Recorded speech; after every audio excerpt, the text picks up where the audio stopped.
क्योंकि नमस्ते वमस्ते करना ही खोखलापन है, ये छिछला जीवन है।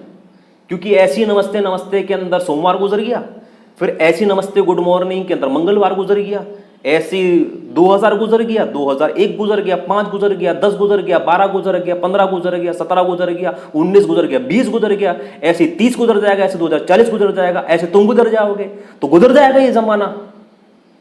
सार्थकता कहां हुई इसके अंदर मानव जीवन की?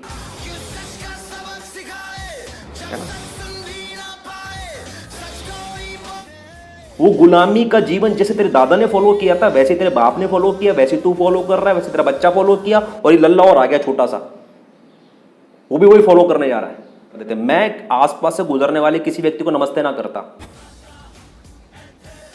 लेकिन जब कोई आदमी इस प्रकार से अपना स्पिरिचुअल जीवन जीते हुए, अपना ऑथेंटिक जीवन जीते हुए एकदम खड़ा हो जाता है, हम सुपीरियर ऑफ मी, तो ये लोग घर बैठे बैठे ऑटोमेटिकली इंफीरियर हो जाते हैं। क्योंकि उसके पहले किसी ने इनकी अंदर की जो ईगो थी, अहंकार था, उसको झकझोरा नहीं किसी ने। सब लोग उसको नमस्ते नमस्ते करते गए, किसी न किसी नाम पर, किसी न किसी बहाने से लोग एक दूसरे को इज्जत देते चले गए, हम्बल हम्बल, विनम्र विनम्र।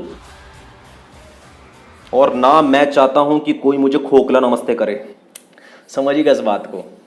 सोसाइटी में इन लोगों ने, इन मीडियोकर सोसाइटी ने आपस में एक दूसरे के लिए लिहाज, तमीज, रेस्पेक्ट, आगे नमस्ते और लिहाज।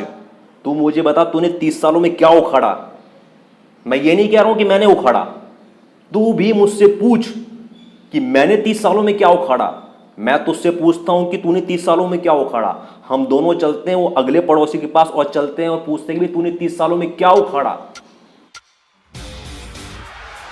जिंदगी में। मैं यहां पर नहीं कह रहा हूं कि मैंने उखाड़ा, मैं ये कह रहा हूं कि टेंडेंसी होनी चाहिए, नियत होनी चाहिए, इंटेंशन होनी चाहिए उखाड़ने की, ऊपर बढ़ने की, ओरिजिनल जीवन जीने की। और आकर्षित करना तो बहुत दूर की बात, उनके जीवन में कोई आकर्षण ही नहीं। स्त्री तो दूर की बात, कोई पुरुष भी नहीं जाए उनकी तरफ बात करने के लिए, उनसे कोई बच्चा भी नहीं जाए उनके पास, ठीक है। तो उनके जीवन में कोई आकर्षण नहीं, उनके जीवन में अकेलापन, जिसके लिए उनको चाहिए जीवन साथी। You have not contributed to the world. आप अपनी नौकरी और अपने परिवार और अपने समाज की चूतिया पे को निभाने में रह गए। You have not contributed to the world. Your existence has not been a blessing here, but a curse. कितनी भिगो भिगो के मार रहा है ये। वो बीज, उन बीजों को बेसिकली इकट्ठा किया जाता है और उनका तेल निकाला जाता है। समझिएगा इस बात को। फूल के खिलने की बात तो बहुत बहुत दूर की बात है। बसंत आते हैं और चले जाते हैं। क्या मारे जा रहा है ना। Springs come and go, nothing blossoms in you. बसंत आते और चले जाते हैं, तुम्हारे अंदर कुछ नहीं हो पाता। तुम इतने दमे तो, इतने कुंठित हो, इतने दबे हुए हो, इतने मरे हुए हो। क्या बोला? ये बोला तुम सब डेड हो, मरे हुए। सब यानी हिंदी में all. Old mother and old father, a sick wife or children and their education, then they don't have the time or the courage to go against the government in any matter. लेकिन 15 सालों के बाद 2016 में मैं एकदम से पर्दा हटा दिया, बोला कि मैं superior man, superior society, superiority का रास्ता, सुपीरियरिज्म, आ जाओ। Man's consciousness has not grown for centuries. इसमें बहुत ज़्यादा, इस पैराग्राफ में बहुत ज़्यादा मार मारी हुई है, सुनिएगा। हालांकि इनमें से किसी भी चीज़ का वो एडिक्टेड नहीं रहेगा, ना ही इनमें से किसी भी चीज़ का वो गुलाम रहेगा, ठीक है। क्योंकि वो अपने जीवन में जो उसने संगीत उत्पन्न किया है, जो उससे आनंद बरसा है, उसके अंदर ही वो इतना मदहोश रहेगा कि वो इन सब चीज़ों को अनुभव तो करेगा। और इस तरह के हजारों लाखों अनुभव इस ब्रह्मांड में इंतजार कर रहे हैं उसका। क्योंकि आम का और काजू का और आलू का और बैंगन का और सूरज का और चांदनी का, इन सब का कोई आपस में मतभेद नहीं है। इन सब का अपना अपना एक एक्सप्रेशन है, अपना अपना इन सब का स्पेस है। आध्यात्म और स्पिरिचुअल शब्द पर भी कमेंट्री आएगी अभी 1-2 पन्नों में। अगली लाइन में ही है ना, the rebel is a spiritual phenomenon. कितनी बड़ी बात कह दी। कुछ दिनों पहले एक जो वीडियो पोस्ट किया गया था कि मैं लोगों को बागी बना रहा हूँ, उसके बाद मुझे रियलाइज़ हुआ कि बागी यानी कि रेबल शब्द को तो मैंने डिफ़ाइन नहीं किया ना उसमें, और ना 4 सालों में पहले कभी। और उसको डिफ़ाइन करने की, एक्सप्लेन करने की ज़रूरत तब और बढ़ जाती है जब सोसाइटी में 100% लोग इस शब्द का मतलब जानते ही ना हो, समझते ही ना हो। उनको लगता है कि जो बागी आदमी होता है, जो रेबल होता है, वो कोई विद्रोही होता है, वो कोई एनार्किस्ट होता है। जो दिल्ली के लक्ष्मी नगर वाला मेरा कमरा था, उसके पड़ोस में जो भाई साहब रहते थे, वो भी मुझे एनार्किस्ट कहते थे, क्योंकि सोसाइटी में जो बागी शब्द है उसका ठीक से एक्सप्लेनेशन लोगों को पता ही नहीं है। इसके साथ में मुझे बात याद आई कि नवंबर 2017 में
जब सितंबर 2017 में मुझे दिल्ली से अजमेर लेकर आए और सितंबर 2017 में मैं अजमेर से बोरीवली भाग गया।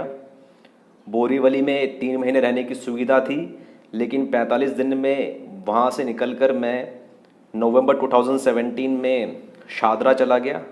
मोदी नगर और शादरा में एक वीक टाइप से रहता रहा।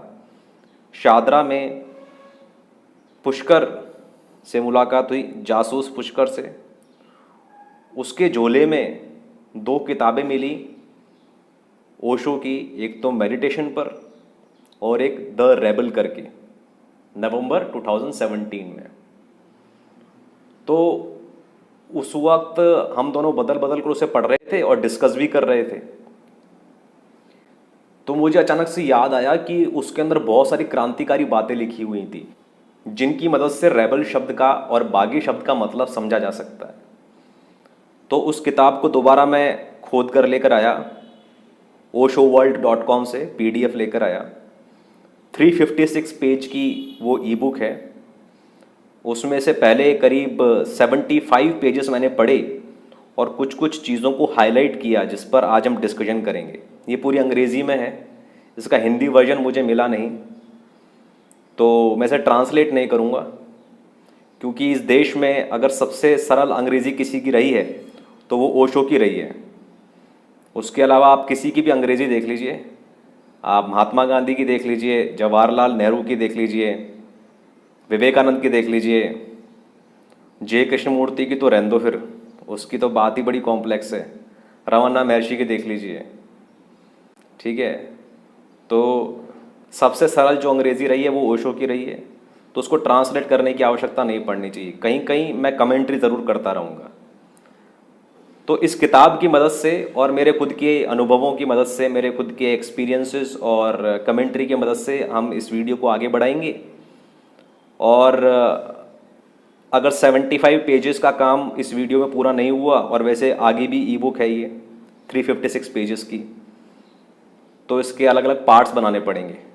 वो इस पर निर्भर करेगा कि ये जो सीरीज़ है कितने लोगों को पसंद आती है, और लोग स्पेसिफिकली कमेंट्स में लिखते हैं कि नहीं कि इसके आगे के भी पार्ट्स आने चाहिए।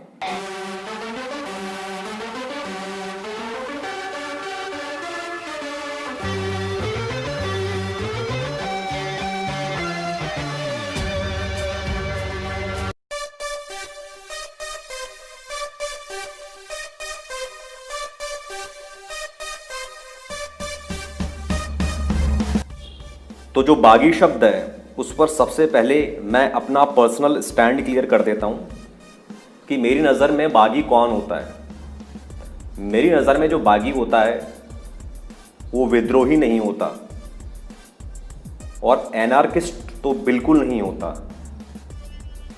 बागी आदमी एक ऑनेस्ट, एक ईमानदार, एक जेन्युइन, एक ऑथेंटिक आदमी होता है।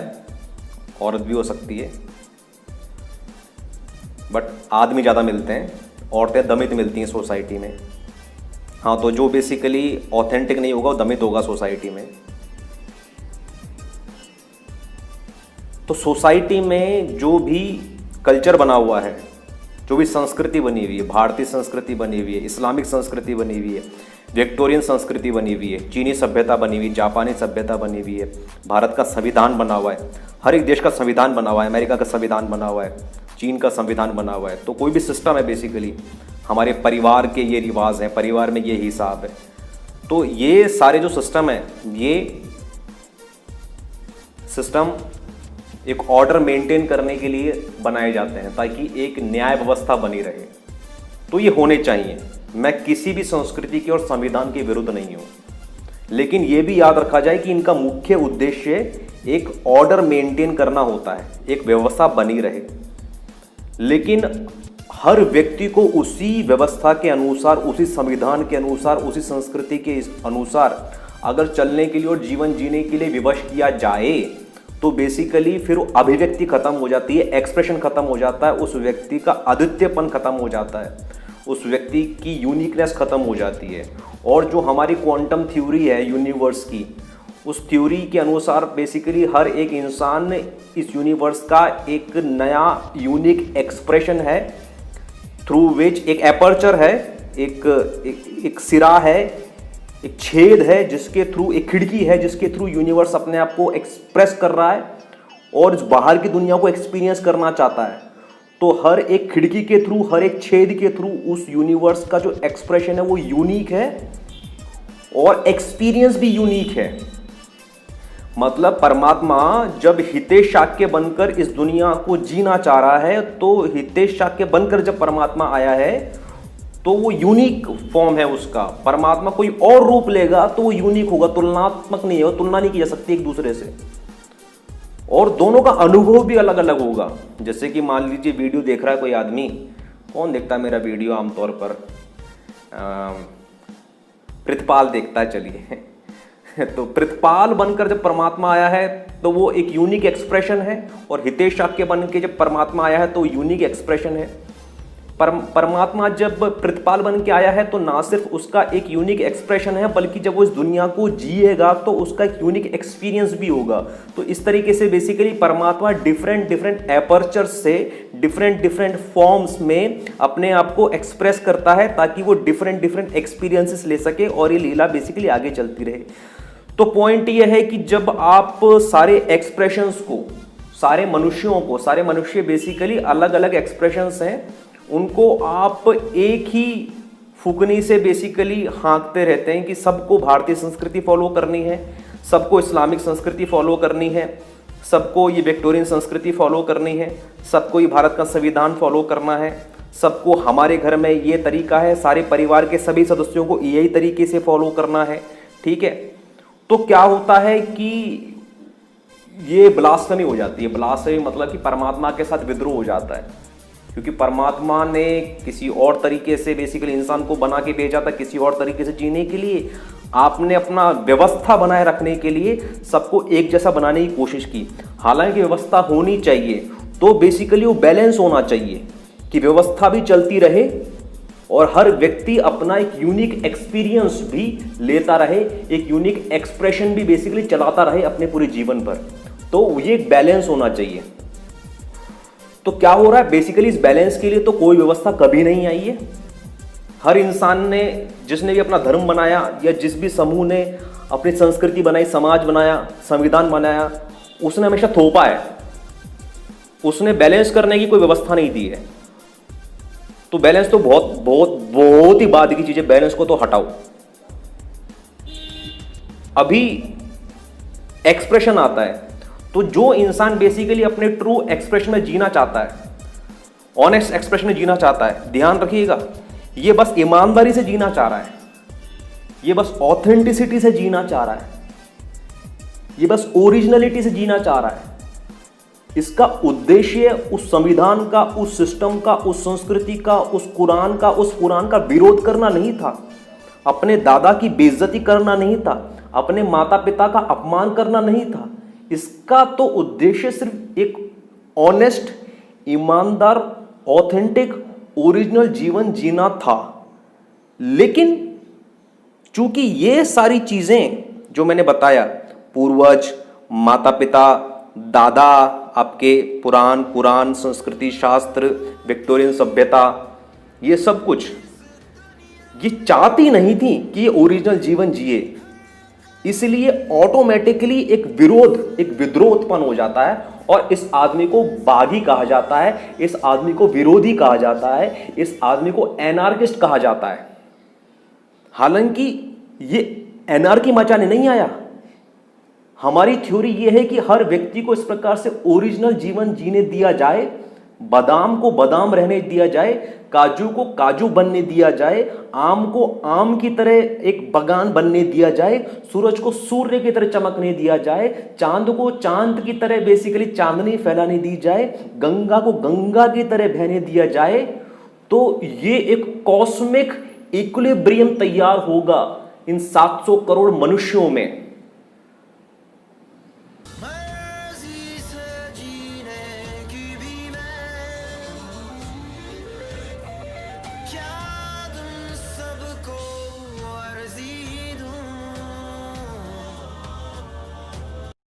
वो कॉस्मिक इक्विलिब्रियम कभी आ ही नहीं पाया, कभी नहीं आ पाया मानव जाति के इतिहास में।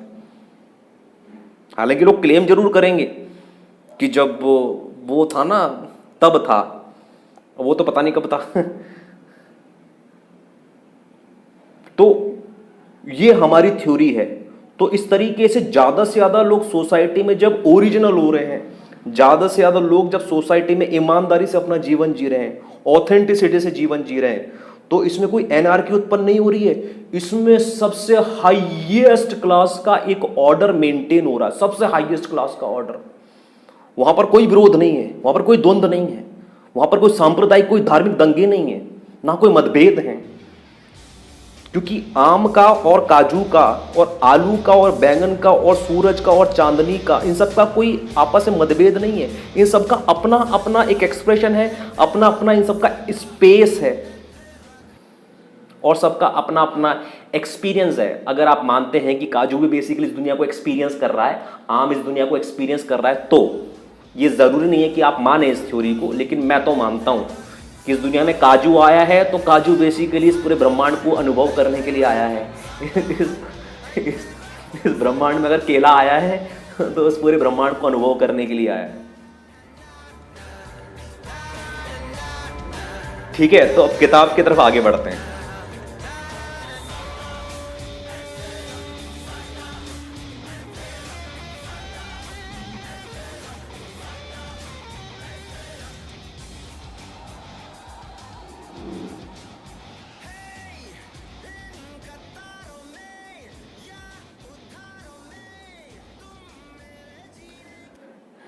तो मास्टर से पूछा जा रहा है, what is the difference between a rebel and a revolutionary. एक बागी और एक क्रांतिकारी में फर्क क्या है। अच्छा, इस पे आगे चलने से पहले मैं आपको समझा दूं कि मैं कौन हूं। मैं एक बागी हूं जिसने क्रांति करना चुना है। तो बागी बेसिकली जो होता है वो एक इंटरनल फेनोमेना है। अभी इस किताब में हम और समझेंगे। जो बगावत होती है ये एक इंटरनल फेनोमेना है, और जो क्रांति है बेसिकली क्रांतिकारी होना है, ये एक एक्सटर्नल फेनोमेना है। ठीक है, तो अगर एक बागी जो होता है, एक ईमानदारी से जीवन जीने वाला व्यक्ति है, उसके अंदर ऐसी भावनाएं जागती हैं जब कि यार मुझे इतना कष्ट हुआ अपने आपको ईमानदारी से जीने में, मुझे इतना कष्ट हुआ तो इतना कष्ट बाकी लोगों को ना हो, इसलिए समाज में इसकी क्रांति फैलाई जाए, ठीक है। तो फिर जब एक्सटर्नली इस प्रकार का बागी जब काम करने निकलता है तो वो रेवोल्यूशनरी बन जाता है, ठीक है। तो यहां पर एक रेबल और एक रेवोल्यूशनरी के बीच में डिफरेंस पूछा जा रहा है मास्टर से। तो मास्टर कहता है कि there is not only a quantitative difference between a rebel and a revolutionary, there is also a qualitative difference. The revolutionary is part of the political system, his approach is through politics, his understanding is that changing the social structure is enough to change the man. अभी आप देख लीजिए समाज में कौन कौन सी क्रांतियां चल रही हैं जो कि सोशल स्ट्रक्चर चेंज करना चाहती हैं, ठीक है, कानूनी व्यवस्था चेंज करना चाहती हैं, वो रेवोल्यूशनरी होते हैं, ठीक है। हालांकि जो मेरी क्रांति है वो सोशल स्ट्रक्चर चेंज नहीं करना चाह रही है, वो न्यूरोलॉजिकल स्ट्रक्चर चेंज करना चाह रही है, वो एक साइकोलॉजिकल रिवोल्यूशन लेकर आना चाह रही है। साइकोलॉजिकल रिवोल्यूशन ही लेकर आना चाहता था बेसिकली रजनीश, जे कृष्णमूर्ति और सभी इस प्रकार के इसी आध्यात्म और स्पिरिचुअल शब्द पर भी कमेंट्री आएगी अभी एक दो पन्नों में। अगली लाइन में ही है ना, the rebel is a spiritual phenomenon. कितनी बड़ी बात कह दी। तो समाज में बेसिकली ये धारणा फैली हुई है कि जो स्पिरिचुअल व्यक्ति होता है वो शराब नहीं पी सकता, वो गांजा नहीं मार सकता, वो सेक्स नहीं करेगा, वो धन संपत्ति उसके पास नहीं हो सकती। तो अभी आप समझ रहे हैं कि जो ओरिजिनल और जो ऑथेंटिक और जो ईमानदार जीवन जीने वाला जो व्यक्ति होता है उसके अंदर वो परमात्मा का जो अंश होता है उसको उसी को तो स्पिरिट कहते हैं। तो वो जो स्पिरिट है वो अपने ओरिजिनल फॉर्म में एक्सप्रेस और एक्सपीरियंस करना चाह रहा है इस माया को, तो वही तो एक आइडियल स्पिरिचुअल जीवन हुआ, क्योंकि वो व्यक्ति अपना जीवन उस स्पिरिट के अनुसार ही जीना चाह रहा है। इसका बाकी सब चीज़ों से संबंध कहाँ से आ गया कि वो एक व्यक्ति शराब नहीं पिएगा, वो सिगरेट नहीं पिएगा, वो सेक्स नहीं करेगा, वो विदेश भ्रमण नहीं करेगा। हालांकि इनमें से किसी भी चीज़ का वो एडिक्टेड नहीं रहेगा, ना ही इनमें से किसी भी चीज़ का वो गुलाम रहेगा, ठीक है, क्योंकि वो अपने जीवन में जो उसने संगीत उत्पन्न किया है, जो उससे आनंद बरसा है, उसके अंदर ही वो इतना मदहोश रहेगा कि वो इन सब चीज़ों को अनुभव तो करेगा। और इस तरह के हजारों लाखों अनुभव इस ब्रह्मांड में इंतजार कर रहे हैं उसका, उन अनुभवों को वो जिएगा, पूर्णता से जिएगा, लेकिन उनका गुलाम नहीं बनेगा। But anyway, the rebel is a spiritual phenomenon, his approach is absolutely individual. His vision is that if we want to change the society, we have to change the individual. Society in itself does not exist. समाज है ये तो exist ही नहीं करता, ये तो एक illusion है ना। It is only a word like crowd, but if you go to find it you will not find it anywhere. Wherever you will encounter someone, you will encounter an individual. Society is only a collective name, just a name, not a reality with no substance. Individual has a soul, has a possibility of evolution. इस शब्द को underline कर लेना, इस line को, has a possibility of evolution, of change, of transformation, hence the difference is tremendous. फिर उसके आगे लिखा है the rebel is the very essence of religion, he brings into the world a change of consciousness, and if consciousness changes then the structure of the society is bound to follow, but vice versa it is not right, and it has been proved by all the revolutions because they have failed. Basically बोल रहा है कि जब आंतरिक क्रांति होती है तो बाहरी क्रांति घटित होती है। Superior society is an example. जब आंतरिक क्रांति होती है तो बाहरी क्रांति घटित होती है और उससे एक धर्म बन जाता है, एक संप्रदाय बन जाता है। लेकिन बाहर से आपने एक धर्म बनाया, एक संप्रदाय बनाया और उसको थोप कर लोगों को अगर आप बदलना चाहेंगे तो वैसा नहीं होता। फिर उसने उदाहरण दिया है कि ऐसा ना तो फ्यूडलिज्म में हुआ, ना कैपिटलिज्म में हुआ, ना कम्युनिज्म में हुआ, ना सोशलिज्म में हुआ, ना फासिज्म में हुआ। Because they are all in their own way revolutionary, they have failed and failed utterly because man has remained the same. फिर उसके आगे लिखा है कि Gautam Buddha, Zarathustra, Jesus, these people were rebels. आगे हाईलाइटेड पढ़ते हैं, my sannyasins have to be rebels not revolutionaries. The revolutionary belongs to a very mundane sphere. Mundane मतलब बड़ा ही साधारण, छिचला, स्फेयर मतलब कि दुनिया। एक बड़ी साधारण और छिछली सी दुनिया से बिलोंग करता है एक revolutionary. The revolutionary belongs to a very mundane sphere. The rebel and his rebelliousness are sacred. कितनी बड़ी बात कह दी। The rebel and his rebelliousness are sacred. Sacred है मतलब सीधे ये परमात्मा से जुड़ी हुई चीज है, ये सामाजिक चीज नहीं है। The revolutionary cannot stand alone. He needs a crowd, a political party, a government. He needs power. A power corrupts, and absolute power corrupts absolutely. Man's consciousness has not grown for centuries. इसमें बहुत ज्यादा, इस paragraph में बहुत ज्यादा मार मारी हुई है, सुनिएगा। Only once in a while a man blossoms, but in millions of people the blossoming of one man is not a rule. It is the exception, and because he is alone, the crowd cannot tolerate him. कितनी क्रांतिकारी बात आ गई। Because he is alone, the crowd cannot tolerate him. भाई पिछले 15 सालों में superiority के रास्ते पर कौन चल रहा था? मैं। और पिछले 15 सालों में एक वही सुबह उठो, फिर काम पे जाओ या पढ़ाई करो, वापस आओ, खाओ खुजाओ, सो जाओ, एक साइक्लिक चक्रीय, एक मैकेनिकल, एक दमित कुंठित नीरस जीवन कौन जी रहा था? ये सब लोग पिछले 15 सालों से। मैं यहां पर तुलनात्मक रूप से बात कर रहा हूं इसलिए, वैसे तो ये लोग सदियों से ऐसे ही जी रहे हैं, लेकिन पिछले 15 सालों से बिहाइंड कर्टेन सुपीरियरिटी रास्ते पे कौन चल रहा था? मैं। और मीडियोक्रिटी के रास्ते पर कौन चल रहे थे? ये। लेकिन 15 सालों के बाद 2016 में मैं एकदम से पर्दा हटा दिया, बोला कि मैं superior man, superior society, superiority का रास्ता, सुपीरियरिज्म, आ जाओ। तो इन लोगों की फटी एकदम से, वे बहनचोद है। See this line again. And because he is alone, the crowd cannot tolerate him. ये तो पहले क्या था, समझिएगा इस बात को।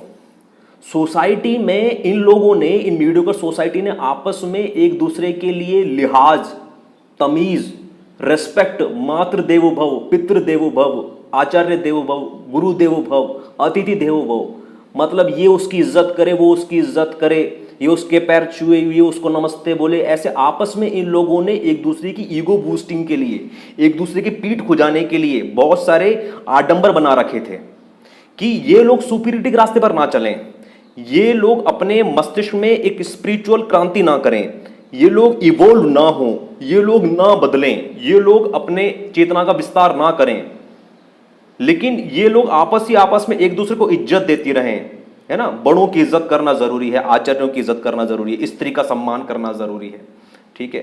मैं यहाँ पर घर के अंदर बालकनी में कभी कभी घूमता रहता हूँ, तो आस पड़ोस से लोग निकलते रहते हैं, तो मेरी माँ को वो लोग नमस्ते करते रहते हैं। मेरी माँ भी कभी बाहर बैठी रहती है आंगन में, तो उनको नमस्ते करते हैं, मेरी माँ भी नमस्ते कर देती है। कभी कभी मेरी सिस्टर बाहर रहती है तो वो उनको नमस्ते करती है, वो लोग इनको नमस्ते कर देते हैं। मैं आसपास से गुजरने वाले किसी व्यक्ति को नमस्ते ना करता।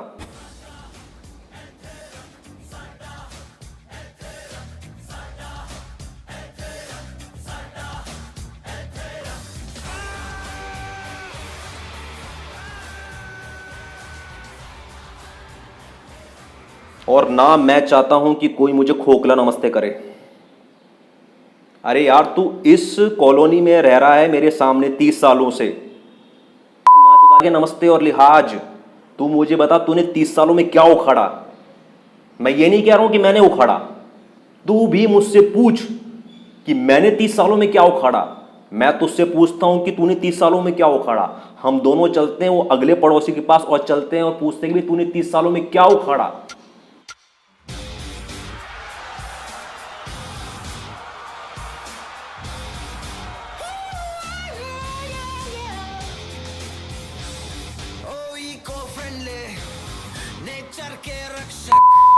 दागी नमस्ते वाली बात और एक दूसरे की इज्जत, एक दूसरे का सम्मान, उखाड़ा क्या तूने जिंदगी में? मैं यहां पर नहीं कह रहा हूं कि मैंने उखाड़ा, मैं ये कह रहा हूं कि टेंडेंसी होनी चाहिए, नियत होनी चाहिए, इंटेंशन होनी चाहिए उखाड़ने की, ऊपर बढ़ने की, ओरिजिनल जीवन जीने की। वो गुलामी का जीवन जैसे तेरे दादा ने फॉलो किया था, वैसे तेरे बाप ने फॉलो किया, वैसे तू फॉलो कर रहा है, वैसे तेरा बच्चा फॉलो किया, और ये लल्ला और आ गया छोटा सा, वो भी वही फॉलो करने जा रहा है। तूने क्या ओरिजिनल जीवन जिया अपनी जिंदगी में, उसके बारे में बात करनी है तो आ। ये चूतियापे का नमस्ते मत कर मेरे सामने, है ना। मतलब ये बात मैं उसको करता नहीं हूं, बट ये बातें मेरे जीवन में उठती हैं, मेरे मन में उठती हैं नियमित रूप से प्रतिदिन। इसीलिए मैं सामने वाले को नमस्ता नहीं करता, क्योंकि नमस्ते वमस्ते करना ही खोखलापन है, ये छिछला जीवन है। क्योंकि ऐसी नमस्ते नमस्ते के अंदर सोमवार गुजर गया, फिर ऐसी नमस्ते गुड मॉर्निंग के अंदर मंगलवार गुजर गया, ऐसी 2000 गुजर गया, 2001 गुजर गया, 5 गुजर गया, 10 गुजर गया, 12 गुजर गया, 15 गुजर गया, 17 गुजर गया, 19 गुजर गया, 20 गुजर गया, ऐसे 30 गुजर जाएगा, ऐसे 2040 गुजर जाएगा, ऐसे तुम गुजर जाओगे, तो गुजर जाएगा ये जमाना। सार्थकता कहां हुई इसके अंदर मानव जीवन की, है ना।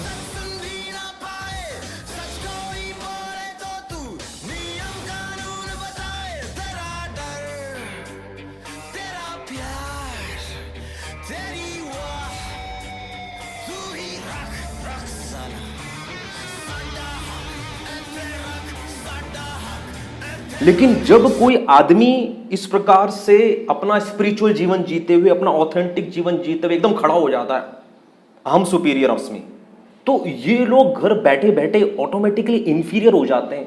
क्योंकि उसके पहले किसी ने इनकी अंदर की जो ईगो थी, अहंकार था, उसको झकझोरा नहीं किसी ने। सब लोग उसको नमस्ते नमस्ते करते गए, किसी न किसी नाम पर, किसी न किसी बहाने से लोग एक दूसरे को इज्जत देते चले गए। हम्बल हम्बल, विनम्र विनम्र। कोई आदमी आया नहीं जो अकड़ से बोले कि बहन के लोड़े तूने उखाड़ा क्या बहन चोद अपनी जिंदगी में, है ना। तो ये लोग एक दूसरे को एकदम ऐसे चाटते चले गए एक दूसरे की। तो that's why the crowd can not tolerate him, he becomes a kind of humiliation. मतलब ऐसे आदमी का समाज में एग्जिस्ट करना ये अपने आप में एक ह्यूमिलिएशन बन जाता है ना। क्योंकि जैसे कि शादी की बात अगर कर लेते हैं तो 33 साल मेरी हो गई है उम्र, तो अगर मैं शादी नहीं करता हूं तो आसपास के जो गुलाम लोग, जिन्होंने अपने अकेलेपन की वजह से, जिन लोगों को स्त्री का सुख नहीं मिला था, जिन लोगों को अभी सेक्स नहीं मिल पाता, अगर वो शादी नहीं करते थे बिकॉज उन्होंने अपनी जिंदगी में किसी स्त्री को आकर्षित करना सीखा नहीं। और आकर्षित करना तो बहुत दूर की बात, उनके जीवन में कोई आकर्षण ही नहीं, स्त्री तो दूर की बात, कोई पुरुष भी नहीं जाए उनकी तरफ बात करने के लिए, उनसे कोई बच्चा भी नहीं जाए उनके पास, ठीक है। तो उनके जीवन में कोई आकर्षण नहीं, उनके जीवन में अकेलापन, जिसके लिए उनको चाहिए जीवन साथी।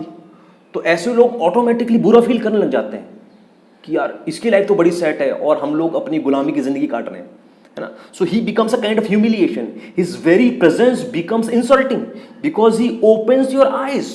उसका जो जीवन है वो अपने आप में आपके लिए बेसिकली एक तमाचा है आपके लिए, उसका जो जीवन है। Because he opens your eyes makes you aware of your potential and your future. हालांकि मतलब उसका उद्देश्य आपको बेइज्जत करना नहीं था, नीचे दिखाना नहीं था, वो तो आपकी ही क्षमताओं का एक प्रतिबिंब है कि अगर वो कर सकता है तो आप भी कर सकते हैं, अगर वो जी सकता है ईमानदारी से तो आप भी जी सकते हैं। सो he becomes a kind of humiliation, his very presence becomes insulting because he opens your eyes, because he opens your eyes, makes you aware of your own potential in future, and it hurts your ego, and that you have done nothing to grow। भाई तुमने कुछ किया ही नहीं अपनी जिंदगी में। अगर ये क्रांतिकारी नहीं आता और आप ऐसे लोगों से घिरे रहते जैसे आप जैसे थे, तो लोग एक दूसरे को नमस्ते नमस्ते करते रहते, सलाम करते रहते, गुड मॉर्निंग करते रहते, है ना। और फिर औरतें माता बनती रहती, और माता तो है ही देवो भव, जो आदमी है वो पिता बनते रहते, तो पितर तो है ही देवो भव, ठीक है। और कोई एक दूसरे घर जाते रहते तो अतिथि तो है ही देवो भव, है ना। तो आप जिंदगी में कुछ करते नहीं, लोग एक दूसरे की चाट चाट के बहनचोद एक दूसरे को ऐसा हवा में रखते हैं, हाँ सही है सही है, आप तो बहुत महान आदमी हो, सही है, बहुत बढ़िया बहुत बढ़िया, अरे गुरुजी नमस्ते। तो it hurts your ego that you have done nothing to grow, to be more conscious, to be more loving, to be more aesthetic, to be more creative, to be more silent। Basically ये inner silence की बात चल रही है, to be more silent, to make a beautiful world around you। कितनी बड़ी बात कह रही है ना। तो ये कितना क्रांतिकारी पैराग्राफ है ये। You have not contributed to the world. आप अपनी नौकरी और अपने परिवार और अपने समाज की चूतियापे को निभाने में रह गए। You have not contributed to the world, your existence has not been a blessing here but a curse. कितनी भिगो भिगो के मार रहा है ये। You have not contributed to the world, your existence has not been a blessing but a curse here. You introduce your anger, your violence, your jealousy, your competitiveness, your lust for power. You make the world a war field. You are bloodthirsty and you make others bloodthirsty. Basically ये हिंदू मुसलमान के जो आपसी क्लेश है उसके बारे में कह तो नहीं रहा है बट समझा जा सकता है, क्योंकि अगर हिंदू भी सुपीरियर होते तो उनकी सुपीरियरिटी के अंदर ही उनका असली आनंद होता। अगर मुसलमान भी सुपीरियर होते तो मुसलमान की सुपीरियरिटी के अंदर उनका आनंद होता। लेकिन हिंदू को अपनी सुपीरियरिटी में आनंद नहीं है और मुसलमान को अपनी सुपीरियरिटी में आनंद नहीं है। आर्यों को अपनी सुपीरियरिटी में आनंद नहीं है, इसलिए वो पाखंड का विरोध करते हैं, वो मुसलमानों का विरोध करते हैं। मुसलमान को अपनी सुपीरियरिटी में आनंद नहीं है, इसलिए वो जो भी चुतियापा करते हैं सब दुनिया में वो कर रहे हैं। तो that's why you make the world a war field. You are bloodthirsty and you make others bloodthirsty. You deprive humanity of its humanness. क्या भिगो भिगो के मारी है इसने, है ना। You deprive humanity of its humanness. You help man to fall below humanity, even sometimes below animals. Hence, a Gautam Buddha or a Kabir और Chuang Tzu hurts you because he has blossomed. वो basically एक फूल था जो कि खिल गया। समाज में लोग, फूल तो बहुत आगे की बात है भैया, बीज से लोग पादप नहीं बन पाते। पादप मतलब कि प्लांट। वो बीज, उन बीजों को बेसिकली इकट्ठा किया जाता है और उनका तेल निकाला जाता है। समझिएगा इस बात को। फूल के खिलने की बात तो बहुत बहुत दूर की बात है। इन सब बीजों को इकट्ठा करके तेल निकाला जाता है और ये लो आपका समाज, है ना। तो because he has blossomed and you are just standing there, चूतिए की तरह, है ना। Spring comes and go, springs come and go. बसंत आते हैं और चले जाते हैं। क्या मारे जा रहा है ना। Springs come and go, nothing blossoms in you. बसंत आते और चले जाते हैं, तुम्हारे अंदर कुछ नहीं हो पाता। तुम इतने दमे तो, इतने कुंठित हो, इतने दबे हुए हो, इतने मरे हुए हो। क्या बोला? ये बोला तुम सब डेड हो, मरे हुए। सब यानी हिंदी में ऑल। मुझे तो कोई मरा हुआ दिखाई नहीं दे रहा है। कौन मरा है बे? Nothing blossoms in you. No birds come and make their nest on you. कोई पंछी नहीं आते और कोई घोंसला नहीं बनाते तुम्हारे जीवन में। And sing their songs around you. आपके जीवन में कोई संगीत नहीं बजता। It is better to crucify a Jesus and poison a Socrates just to remove them, so that you need not feel in any way spiritually inferior। बहनचो कितनी पकड़ पकड़ के मारी है, कितनी पकड़ पकड़ के मारी है। तुम बहनचो सुकरात को और जीसस को जान से मार दोगे ताकि वो तुम्हारी गांड ना जलाएं, है ना। Just to remove them, so that you need not feel in any way spiritually inferior। क्या भिगो भिगो के मारा है ना। The world has known only very few rebels।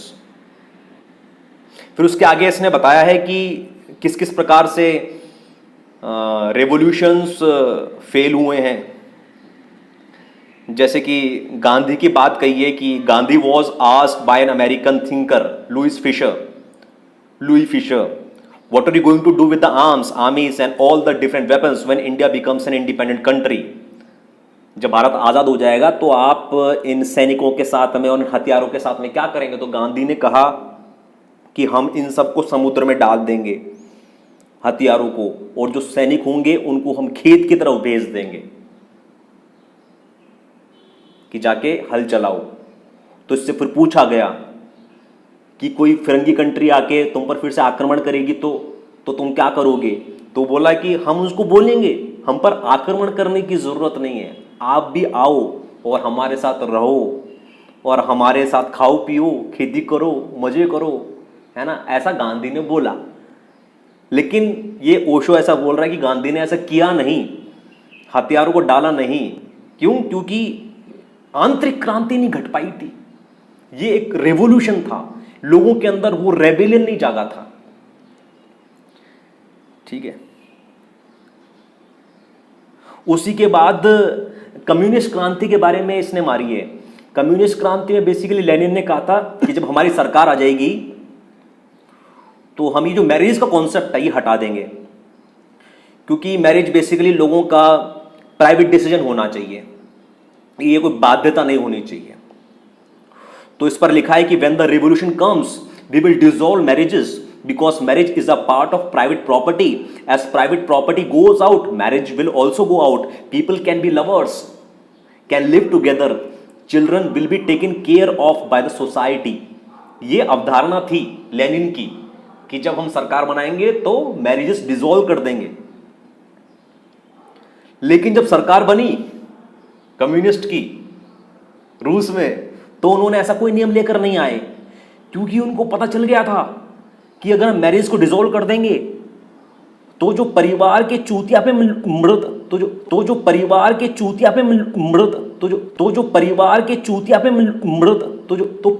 चूतिया पे जो लोग फंसे रहते हैं, तो पारिवारिक चूतियापों में जो लोग फंसे रहते हैं वो लोग आजाद हो जाएंगे, स्वतंत्र हो जाएंगे और हमको अपनी गुलामी की व्यवस्था नहीं चलाने देंगे, है ना। If people have the responsibilities of a wife और an old father an old mother of children, they are so burdened they cannot be rebellious, they cannot go against the government, they have too many responsibilities। तो basically ये उस संबंध में कहना चाह रहा है कि जो रेवोल्यूशंस आते हैं ये पहले तो वादे करते हैं लेकिन ये रेवोल्यूशंस निभ नहीं पाते हैं।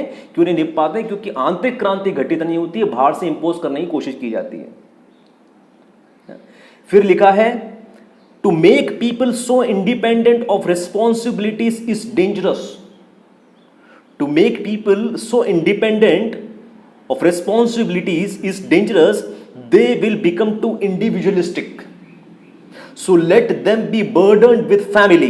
They will remain enslaved just because of an old mother, an old father, a sick wife or children and their education.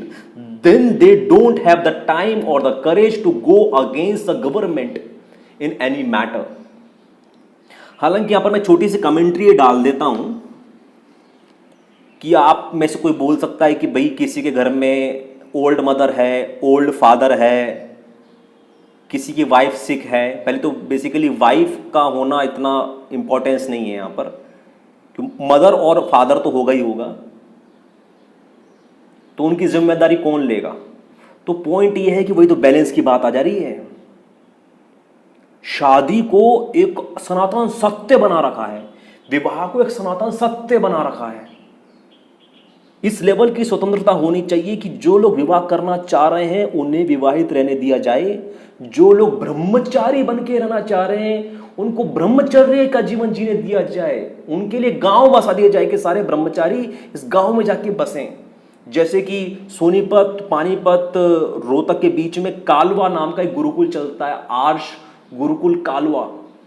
उसमें 5 साल से बड़ी महिला जो है उसका भी प्रवेश वर्जित है। तो उन्होंने अपनी दुनिया बना रखी ब्रह्मचारियों की, वहाँ पर रहना खाना, कृषि, गौपालन, कबड्डी, कुश्ती, तैरना सब कुछ मुफ्त है। तो जो भी ब्रह्मचारी हैं, बागी ब्रह्मचारी हैं, वो वहाँ पर जाकर रह सकते हैं। तो इस प्रकार से गाँव बसा देना चाहिए, जाओ ब्रह्मचारी वहाँ रहो। लेकिन जो ऐसे लोग हैं जो ट्रू लवर्स हैं, जो रियल ऑथेंटिक लोग हैं, प्रकृति के हिसाब से चलना चाह रहे हैं, प्रकृति का रास्ता नहीं है ये। विवाहित जीवन और ब्रह्मचर्य का जीवन ये प्रकृति का रास्ता नहीं है। प्रकृति का रास्ता ये है, वो एक डीप फिलॉसफी हो जाएगी, उस पर पूरी किताब लिखी गई है, फ्रॉम सेक्स टू सुपीरियरिटी। उधर मैं जाना नहीं चाहता फिलहाल, बट इस बात को समझिए कि बैलेंस इस प्रकार से लेकर आया जा सकता है। अगर आप सनातन सत्य बना देंगे ना कि हर व्यक्ति को ब्रह्मचर्य का पालन करना चाहिए, हर व्यक्ति विवेकानंद बनना चाह रहा है, हर व्यक्ति दयानंद बनना चाह रहा है, तो ना हो पाएगा। हर व्यक्ति श्रवण कुमार बनना चाह रहा है तो ना हो पाएगा। हर व्यक्ति परिवार निभाना चाह रहा है तो ना हो पाएगा। तो इस प्रकार से एक बैलेंस क्रिएट किया जा सकता है ना।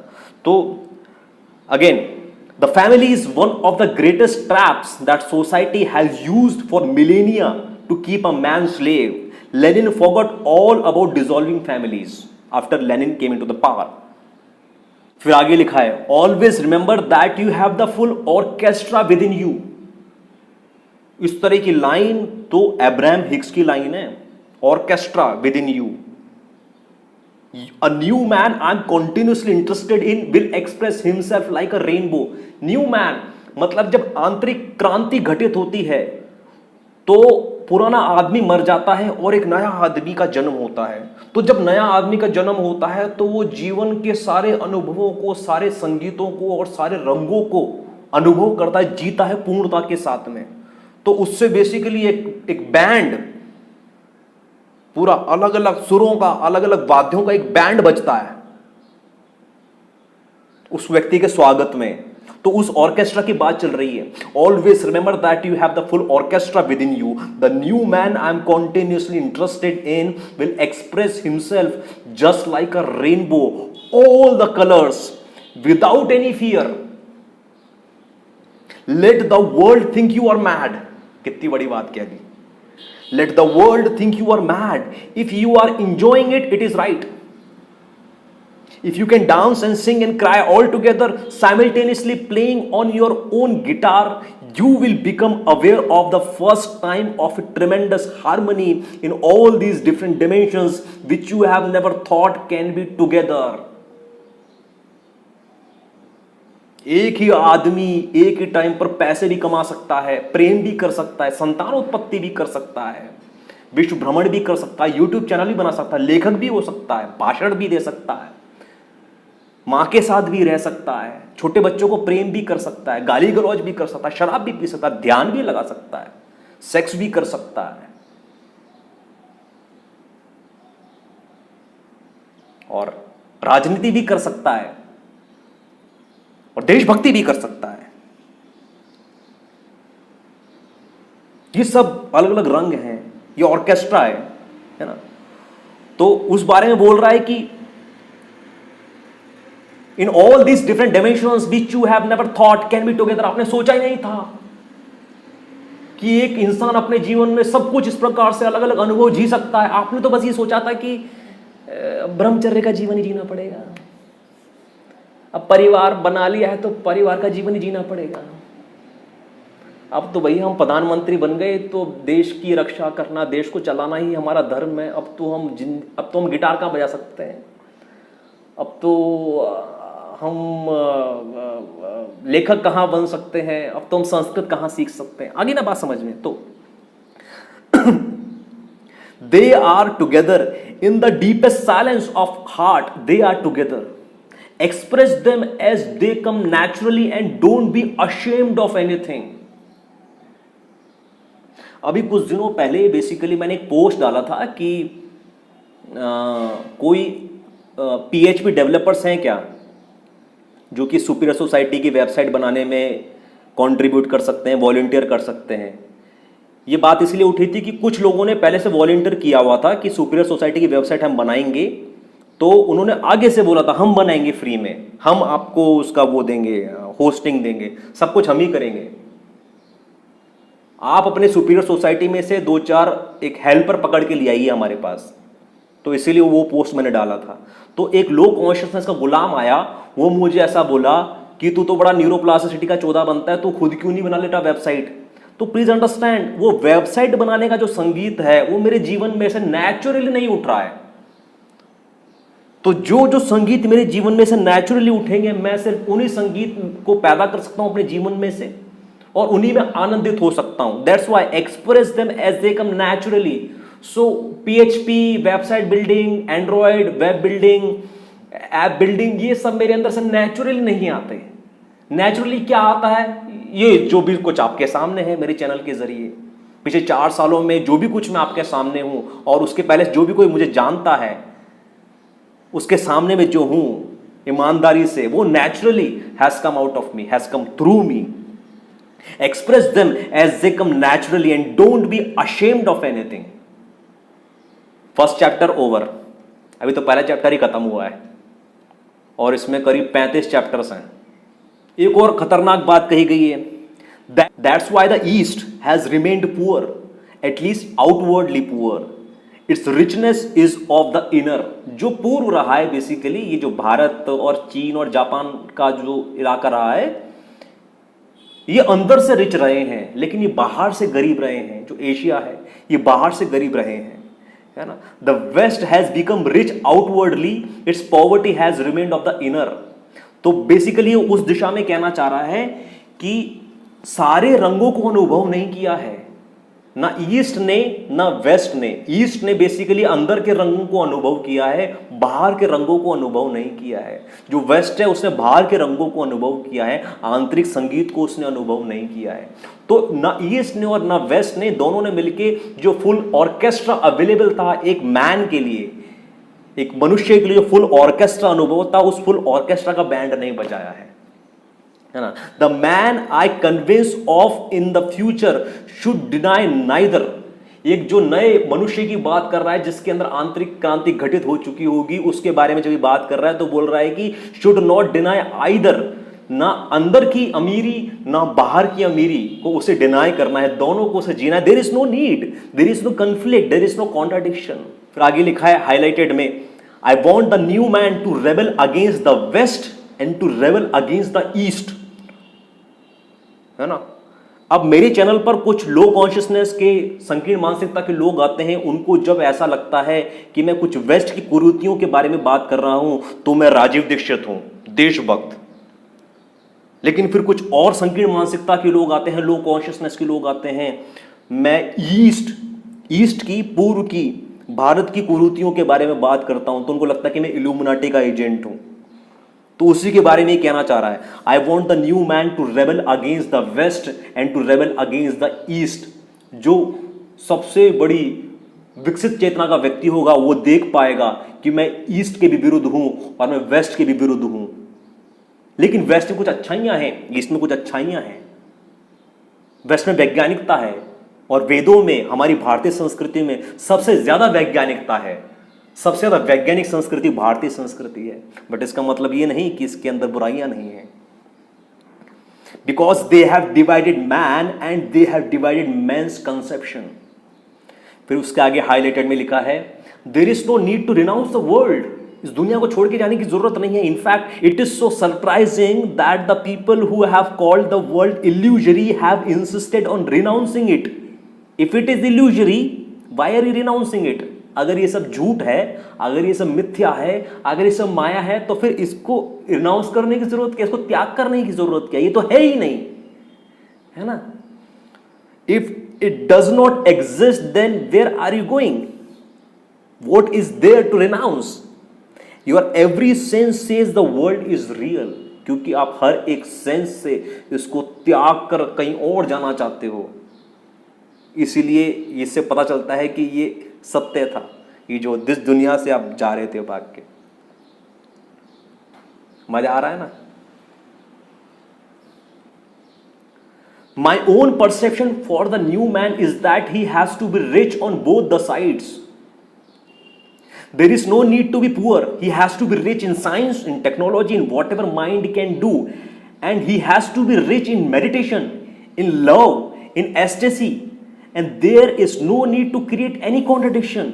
Mind's function is limited. Meditation's function is limited. The spheres don't overlap. जो माइंड कर सकता है वो भी आपको करना चाहिए, जो मेडिटेशन कर सकती है वो भी आपको करना चाहिए। दोनों के जो स्फेयर्स हैं वो ओवरलैप नहीं करते हैं। You have to be yourself. Existence never repeats. कितनी बड़ी बात कह दी। ये वही वाली थ्योरी जो आती है अपनी, अलग अलग एपर्चर से यूनिक एक्सप्रेशन लेता है और यूनिक एक्सपीरियंस करके जाता है यूनिवर्स। Existence never repeats.